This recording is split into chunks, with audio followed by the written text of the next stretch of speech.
क्या बात है भाई? ये सजना सवरना किसके लिए हो रहा है? नए कपड़े, नए जूते, नए हेयर स्टाइल। ऋषभ के साथ डेट पर जा रही हो क्या? हाँ, डेट पर जा रही हूँ, लेकिन जैसा तुम सोच रहे हो ना, ऐसा कुछ नहीं है। मैं देसाई के केस में दिल्ली जा रही हूँ। उससे पहले ऑफिस आवर्स के बाद मैं ऋषभ से मिल रही हूँ। कुछ पॉइंट्स डिस्कस करने हैं। अच्छा, वही वसीयत के लिए। किस्मत ने भी क्या साथ दिया है, वसीयत तो मिल गई। लेकिन ऋषभ की माँ भी कमाल है, वसीयत भी कोई भूल जाने वाली चीज थी जो वो भूल गई। सच पूछो तो शतरंज के खेल की तरह लग रहा है सब। एक तरफ स्वेतलाना और दूसरी तरफ ऋषभ और रंजना देवी। मुझे ये समझ में नहीं आता कि जब ऋषभ की डैडी जिंदा थे तो कैसे बैलेंस करते थे ये सब। मगर अगर ये वसीयत असली है तो तुम्हारा केस तो और आसान हो जाएगा। सो तो है, मगर मैं दुआ करती हूँ कि ये वसीयत नकली हो ताकि मैं इस केस को सालों तक चला सकूं। ये तो ऋषभ के साथ बहुत बुरा होगा। वकीलों की फीस दे देते बूढ़ा हो जाएगा। अरे कानून के बाजार में सब कुछ चलता है, और वैसे भी अदालत ने कौन सा जल्दी फैसला सुनाने वाली है। अगर हमारा केस जल्दी तैयार हो भी गया तब भी कई साल लग जाएंगे। कभी हम अपील करेंगे, कभी वो। सच पूछो तो इस केस के पीछे जितना ज्यादा वक्त लगे उतना ही मेरे लिए अच्छा है। इस केस के बिना तो ऋषभ मुझे 2 मिनट का वक्त भी नहीं देगा, और ठीक भी है। क्यों देगा? मेधा, आईना देखने के बाद भी तुम ये कह रहे हो? क्या नहीं है तुम्हारे पास? खूबसूरत हो, जवान हो, कोई भी तुम्हें पाकर खुश हो जाएगा। तुम मेरी बहन हो ना, इसलिए ऐसा सोचती हो। ऋषभ की नजरों से देखो तो क्या है मुझ में? सॉलिसिटर्स की एक बड़ी फर्म में काम करने वाली एक मामूली सी वकील जो शेष कर बैठी है। आसानी से ठुकराया जाए ऐसी सूरत नहीं है तुम्हारी। सीरत से ऋषभ का सब कुछ जीत सकती हो तुम। मुझे यकीन है लेन से मारोगे तुम बबली को। बबली से मुकाबला नहीं है मेरा। तो फिर किससे है? स्वेतलाना। अच्छी है, खूबसूरत है। क्या उम्र है इसकी? 19? एक आध महीना कम ही होगी, ज्यादा नहीं। वैसे ऋषभ भी तो ज्यादा बड़ा नहीं है, बड़े अच्छे खानदान की लड़की है। बहुत ज्यादा धनवान परिवार तो नहीं है, लेकिन पुश्तैनी नाम बहुत है। माँ नेपाल के राणा परिवार की 4थी पीढ़ी से है और बाप पेशवा खानदान की 8वीं पीढ़ी से। पढ़ी लिखी तो है ना? मेरा ऋषभ कैम्ब्रिज में पढ़ा है। हाँ, मसूरी बोर्डिंग स्कूल में पढ़ रही है, और स्विट्जरलैंड भी तो जाके आई है। पढ़ने के लिए? हाँ, वो भी तो एक तरह की पढ़ाई ही है। वो फिनिशिंग स्कूल में खाना पकाना, ड्रेस डिजाइनिंग, वेस्टर्न डांस और अपनी सोसाइटी में कैसे उठना बैठना, वो सब सीख कर आई है। सच कहती हूँ, आज के युग की बड़ी अच्छी लड़की है। मेरा बेटा बहुत ऊंचे माहौल में पला है, उसका टेस्ट भी बहुत हाई है। आसानी से उसे कुछ पसंद ही नहीं आता। वैसे लड़की का नाक कुछ फ्लैट नहीं है और रंग भी इतना गोरा नहीं है। रंजना जी, आजकल के जमाने में अच्छी लड़कियां मिलती कहाँ हैं जो इंसान चुनने लगे। और फिर ये लड़की तो बिल्कुल कच्ची मिट्टी की तरह है। जिस तरह की गुड़िया बनाना चाहोगी बन जाएगी, और इससे अच्छा खानदान तुम्हें मिलेगा नहीं। लेकिन मैं तो सिर्फ इतना जानना चाहती हूँ कि ये लड़की ऋषभ के लायक है। तुम तो जानती हो मेरा ऋषभ एक नामचीन परिवार की इकलौती औलाद है। उसके भाई बहन भी नहीं है। इतने बड़े बिजनेस का अकेला मालिक है। अगर वो चुनना चाहे तो बाहर भीड़ लग जाए। ठीक है, तो फिर मैं ये रिश्ता कहीं और ले जाती हूँ। वैसे लड़की वाले थोड़े जल्दी में तो थे, लेकिन सिलेक्शन के लिए लाइन में नहीं खड़ा करेंगे वो लड़की को। लेकिन इसमें इतना बुरा मानने की क्या बात है? ये सब रिश्ते एक पल में तय तो नहीं हो सकते ना। हजारों बातें देखनी परखनी पड़ती हैं। तुम ऐसा करो, ये तस्वीर यहाँ छोड़ जाओ। किसी दिन मूड देखकर ऋषभ से बात कर लूंगी। ठीक है, हो सकता है ऋषभ के दिमाग में कोई और बात हो। मेरा मतलब वो किसी और को चाहता हो। अपने बेटे की चाहत का दायरा जानती हूँ मैं।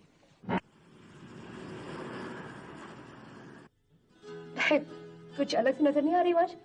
भाई अब तुम कह रही हो तो जरूर कुछ अलग होगा। खैर ये सब छोड़ो, ये बताओ तुमने मुझे इतने अर्जेंटली क्यों बुलाया यहाँ पर? बात क्या है? ये भी बताना पड़ेगा। भाई देखो, जब कोई लॉयर अपने क्लाइंट को फोन करके बोलती है कि मुझे तुमसे अर्जेंटली मिलना है, तो उसका ये सोचना जायज है कि बात कोई इम्पोर्टेंट ही होगी। गलत।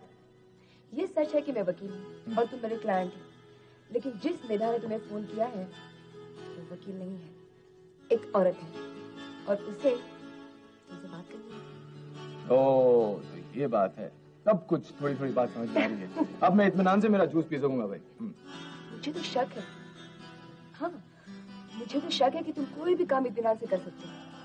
मेरा मतलब बिजनेस या काम के अलावा भी तुम कोई जिंदगी जीते हो। लो कर लो बात, तुमने अपने सवाल का जवाब खुद ही दे दिया, अब मैं क्या कहूँ? मैं ये जानना चाहती थी कि इस सख्त चेहरे, कर्कश आवाज और मैटर ऑफ फैक्ट वाले रवैये के पीछे जो इंसान है वो वही है जो नजर आ रहा है, क्या कोई और है?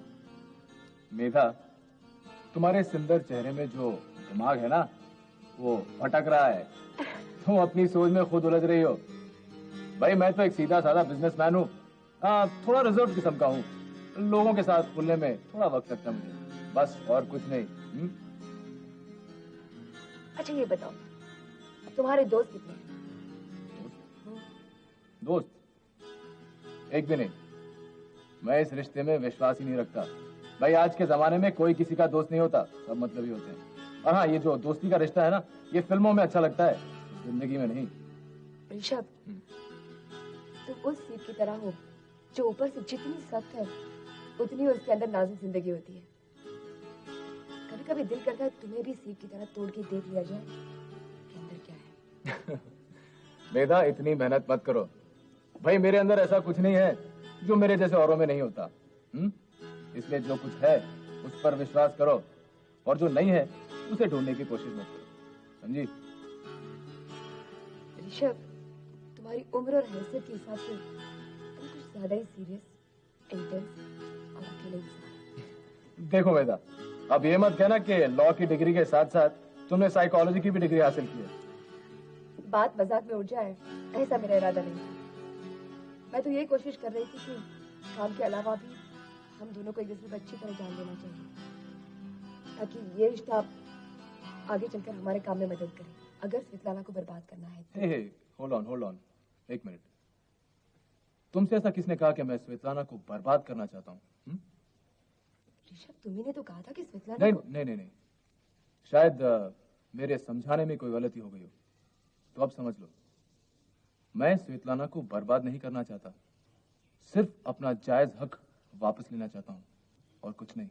इसका मतलब यह है कि तुम्हारे अंदर उसके लिए कहीं थोड़ी सी हमदर्दी भी है।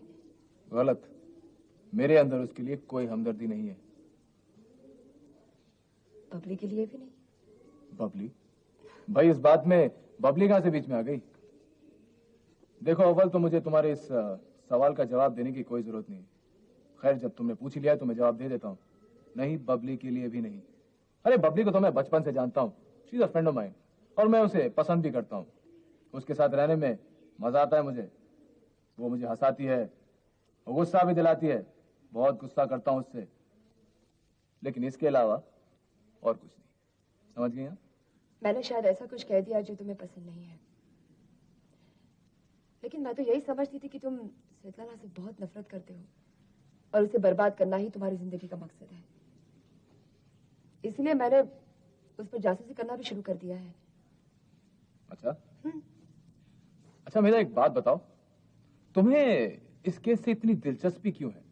अब मेरा मतलब है, तुम्हारे तो बहुत सारे क्लाइंट्स होंगे, बहुत सारे केस होंगे, तो क्या सब केसेस में तुम इतनी दिलचस्पी लेती हो? ये बात तो सही है कि मेरे पास बहुत केसेस हैं और बहुत क्लाइंट्स भी हैं, लेकिन ये केस कुछ खास है और मैं इसमें 100% इन्वॉल्व हूँ और इसे जीतना चाहती हूँ। मिल गया तुम्हारे सवाल का जवाब?